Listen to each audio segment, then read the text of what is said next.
Imagine waking up tomorrow and discovering that time, the thing that rules our lives, from alarm clocks to deadlines, isn't real.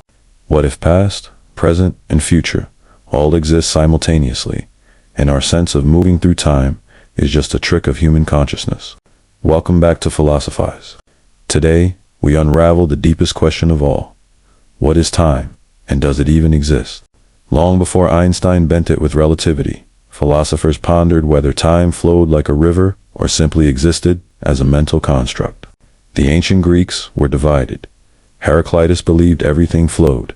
You cannot step into the same river twice. Time, to him, was motion, change, and becoming. Meanwhile, Parmenides argued the opposite.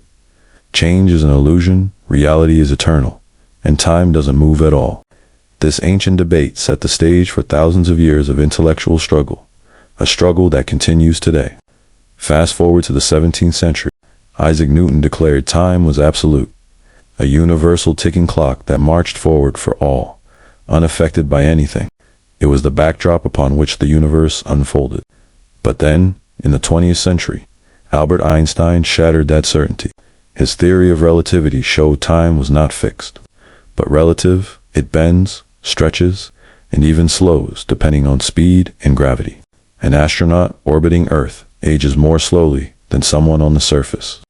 Time is no longer universal.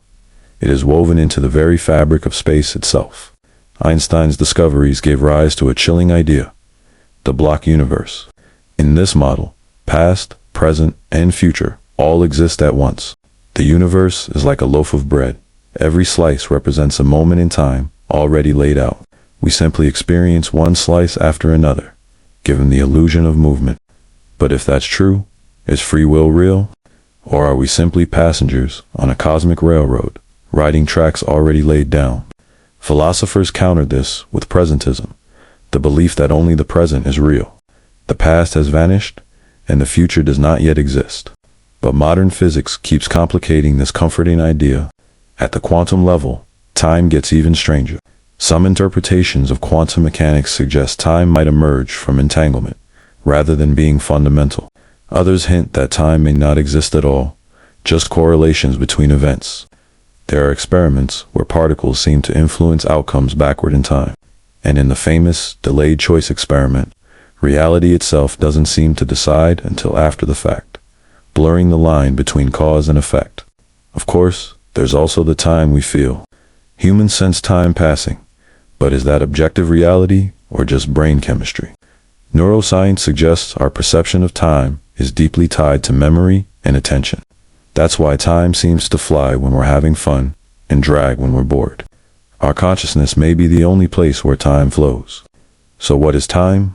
A river, forever flowing. A frozen block of eternity, with all moments already written, or nothing at all, just the mind's way of arranging events. The deeper we look, the less certain we become.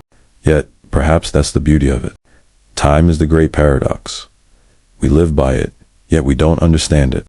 Maybe the question isn't what is time, but why does the universe allow us to experience it at all? Thank you for watching, Philosophize. If this made you rethink your day, your clock, or even your existence, don't forget to like, share, and subscribe.